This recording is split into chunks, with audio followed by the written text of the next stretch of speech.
What's going on, everybody? Welcome back to InvestQ Live.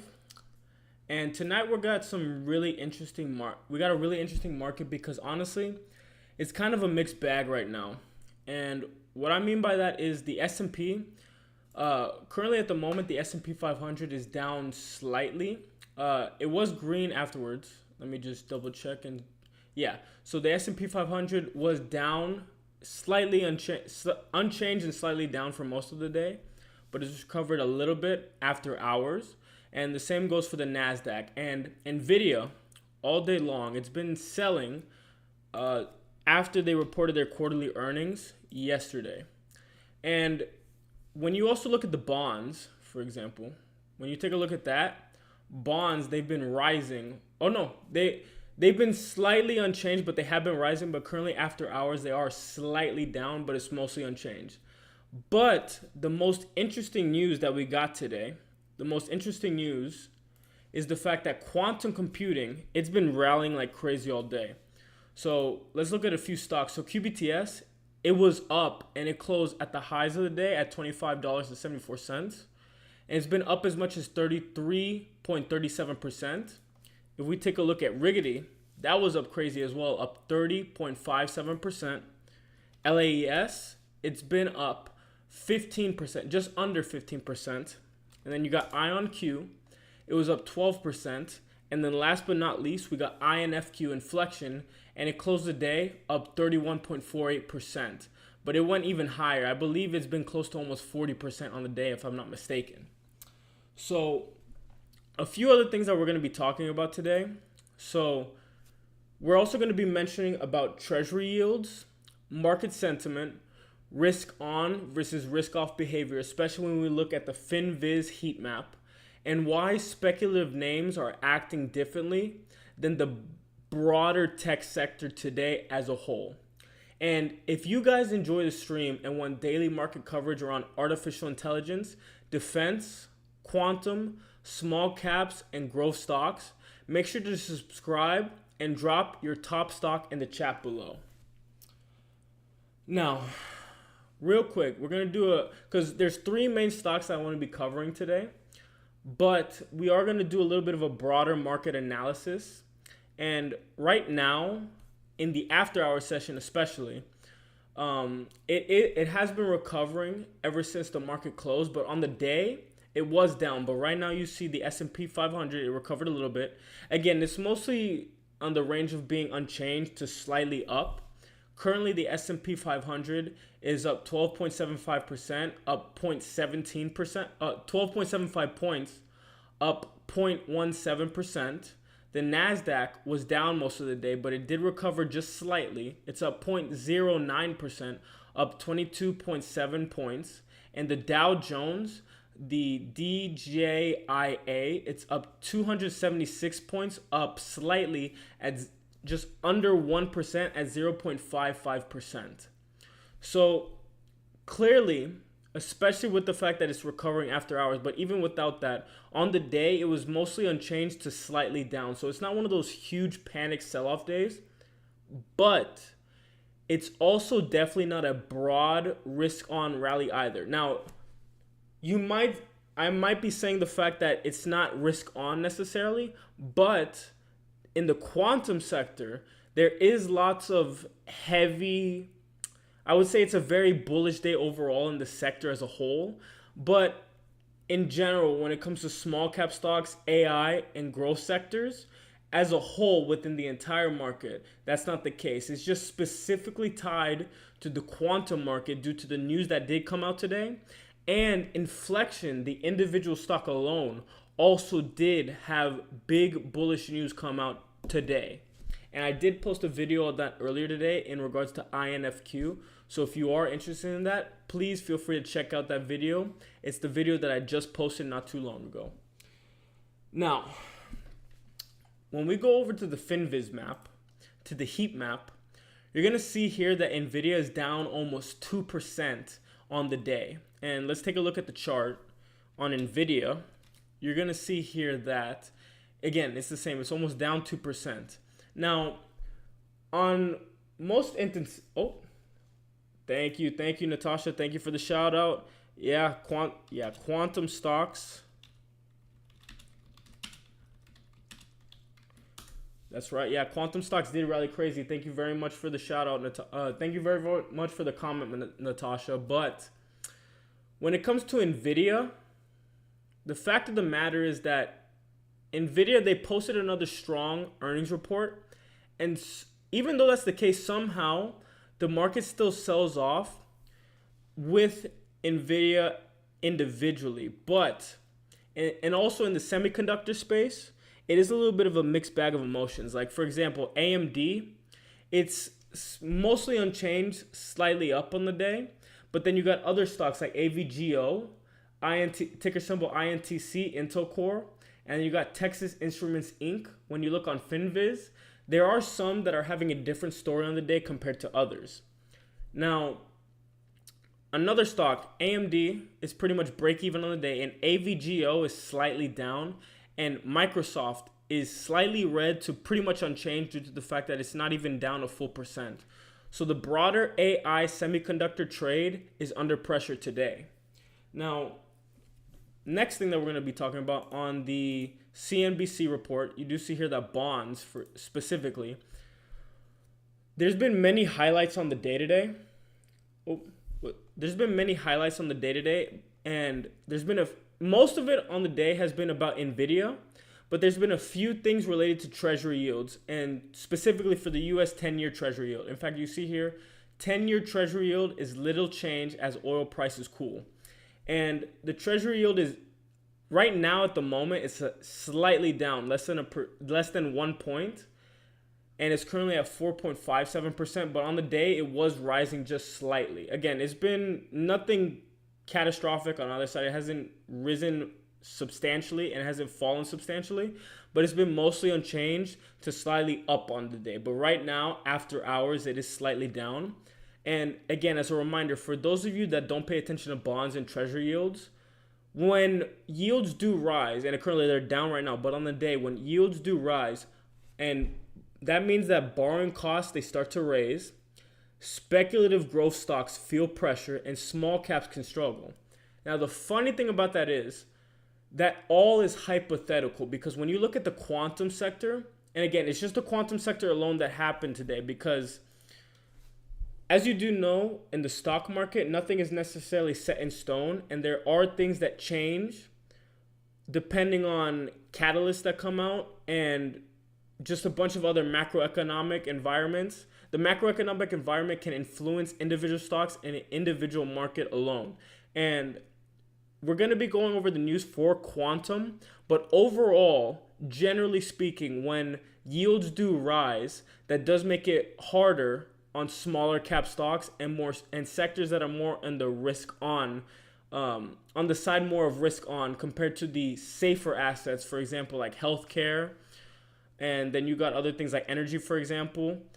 Those sectors don't get affected as much when yields do rise, and monies tend to flow into those types of markets, into those types of sectors from the institutional perspective.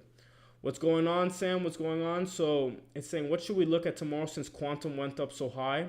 Will it continue or pull back? What do you think? So in my opinion, I do think, first off, because most of the time when I do cover things, Sam, most of the thing is from a long-term perspective. But when it comes to the short term, if you're more of a day trader or a swing trader, I would say be very cautious because, again, let me show you the chart real quick. If you do see here, for example, QBTS. So if you look at QBTS, for example, and you're one of the people that does get affected by FOMO, you're going to be thinking, okay, we had a very bullish day and there was really good news in relation to how much the US government is willing to fund quantum companies. But the thing is, you got to also look at it from a technical perspective. So I would say, for the most part, it can continue to rise on the day, but I never typically like to get in or buy shares of a company or trade options at the highs anytime. Again, you got to be very cautious whenever you're trading at the highs. So short term, I do think it can continue for the next day, but I do think that for the short term buyers, you guys are going to end up getting trapped and you would be giving money to the market. So I would just say be very cautious, Sam, when it comes to buying in after the huge rally when it comes to quantum. I mean, Some of these stocks have surged almost 40% in the 30% range, in the 25% range. Again, QBTS alone surged 33%. So just be cautious trading at the high, Sam. Now, the thing is, the market narrative today is basically saying that overall, because when we go to CNBC real quick, and again, I want to make the video mostly about quantum stocks, but I just want to go over the broader market. When I look at CNBC, because that's a great resource when it comes to just looking for what's going on in the broader market, most of the headlines was in relation to Nvidia. And Nvidia earnings were very good, but the yields and inflation concerns, oil prices, and China concerns are keeping investors cautious when it comes to Nvidia. And you're hearing headlines all day along the lines of treasury, like some of the things that I've heard: Treasury yields resume climb. And there's another one that said why Nvidia earnings aren't lifting the market, and Nvidia conceding parts of the China market. So the market does love narratives, and I want to make it very clear that the market is not something set in stone, and it's not something that's easy to understand. So just be very cautious when it comes to what it is you do put your money in, and when you trade, and if you buy options, and especially you don't want to be trading with FOMO when it comes to quantum or any market regardless. So let me just put this in the chat right here. Sam,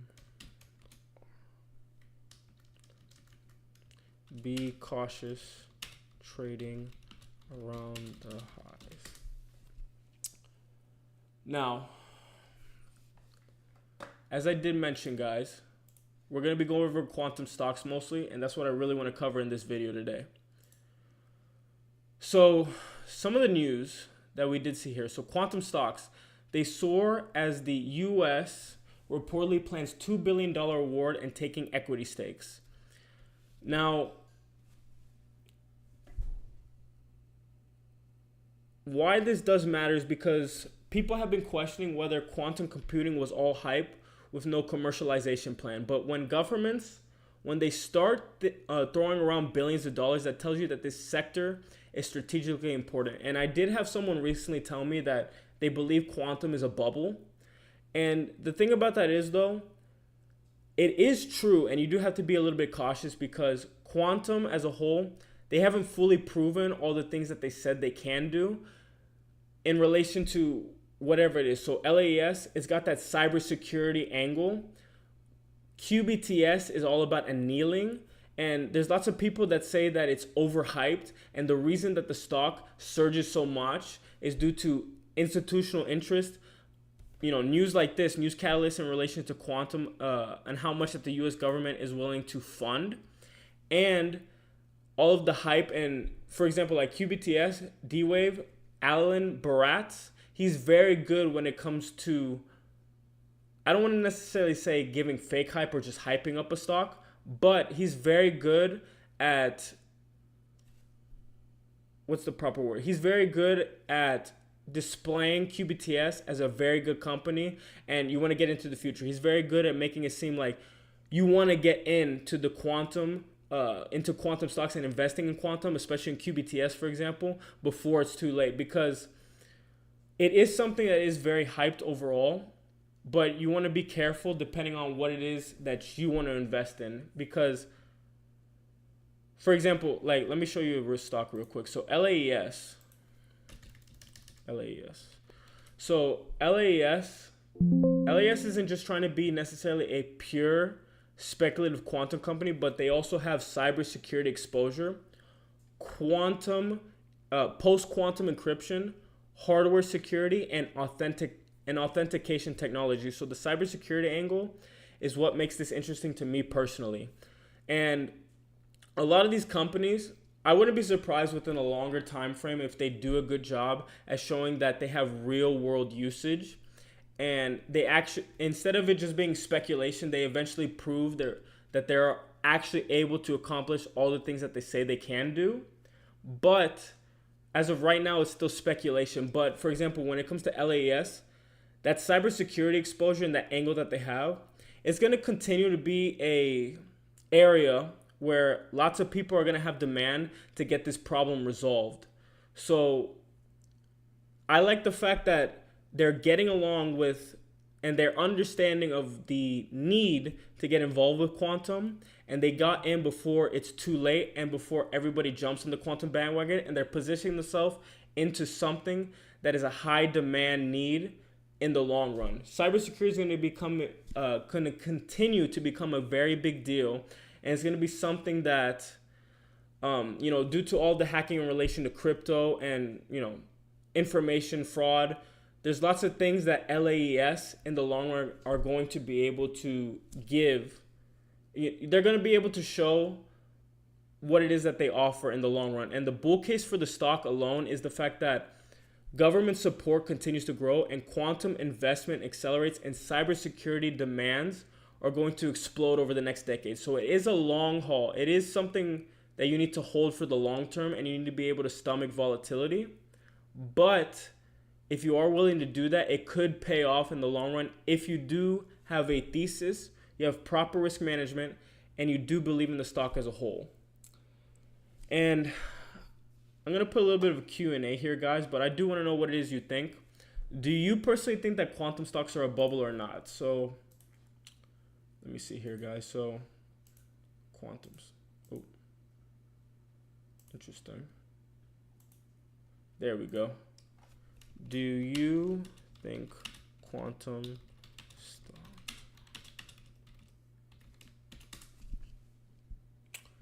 Now, I've said everything that I need in relation to quantum. And again, I've said all the news. And real quick, again, if you didn't hear about inflection, this also was a big catalyst in relation to, it was a big catalyst because, real quick, the headline just stated that inflection signs letter of intent with the U.S. Department of Commerce for $100 million to accelerate U.S. leadership in quantum computing. So even with all of the hype and the big catalyst that they had recently with how much the U.S. government is going to fund 9 different quantum companies, Inflection got their own little headline for the day. So that also could be why they rallied more than every other quantum company. Now, the next thing that I want to cover and the next thing that I want to talk about is none other than Castellum CTM.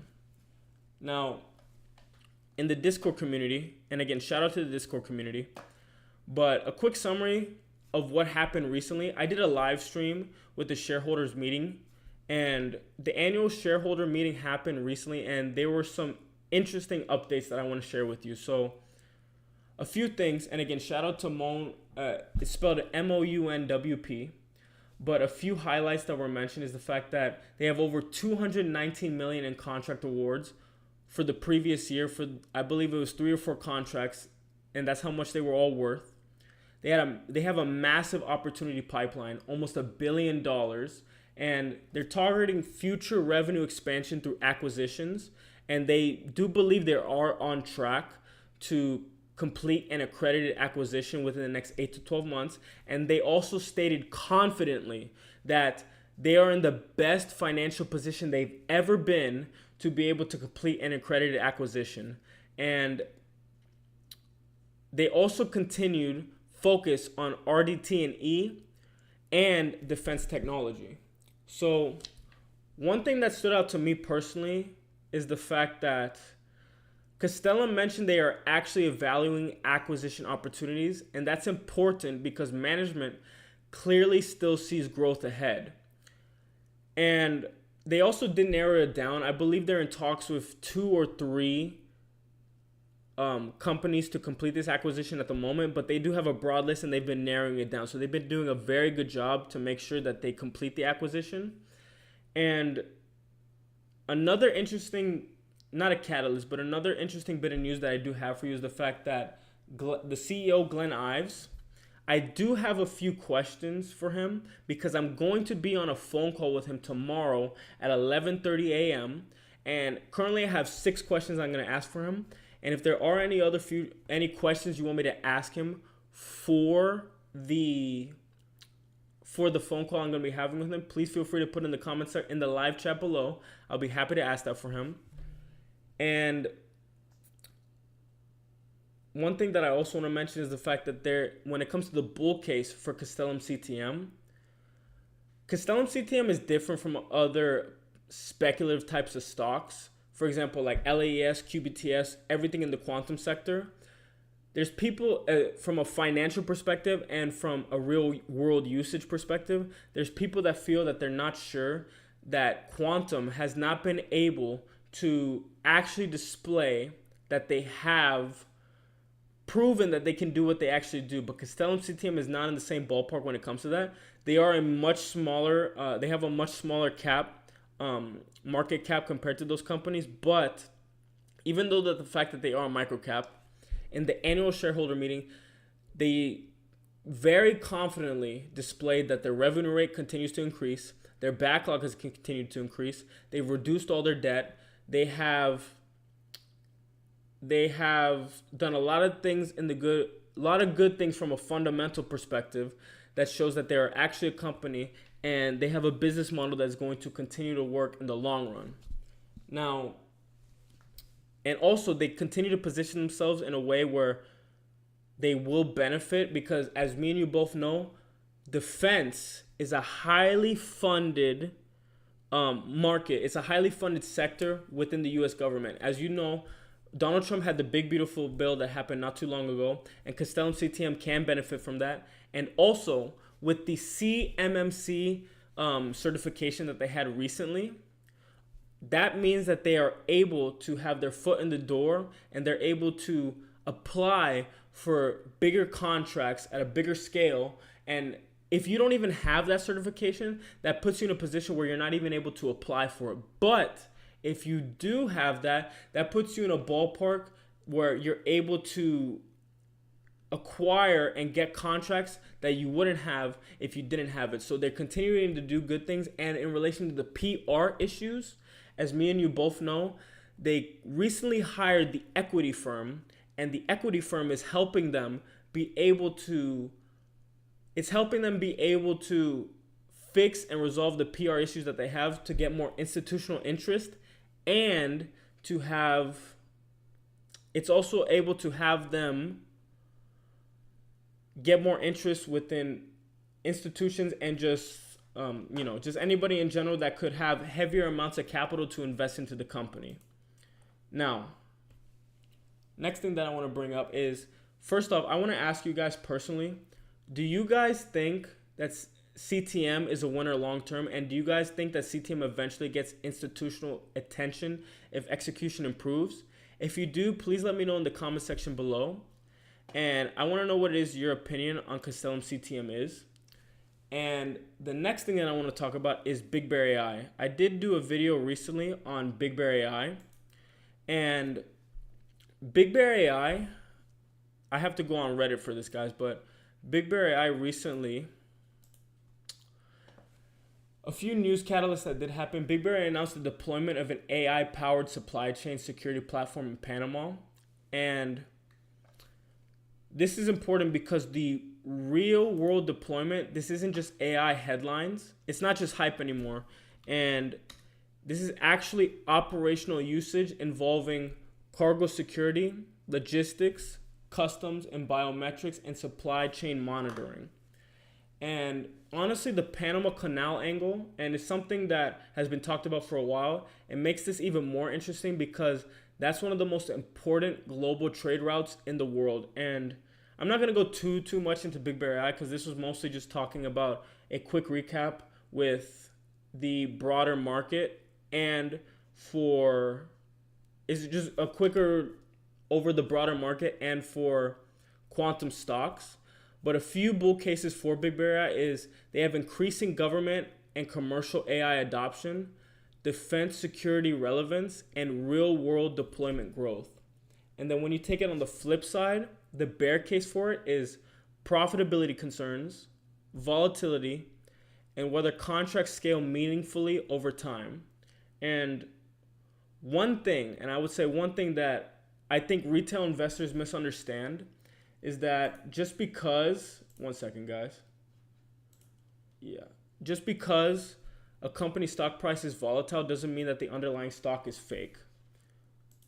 And a lot of people don't do a good job stomaching the volatility when it comes to Big Bear AI.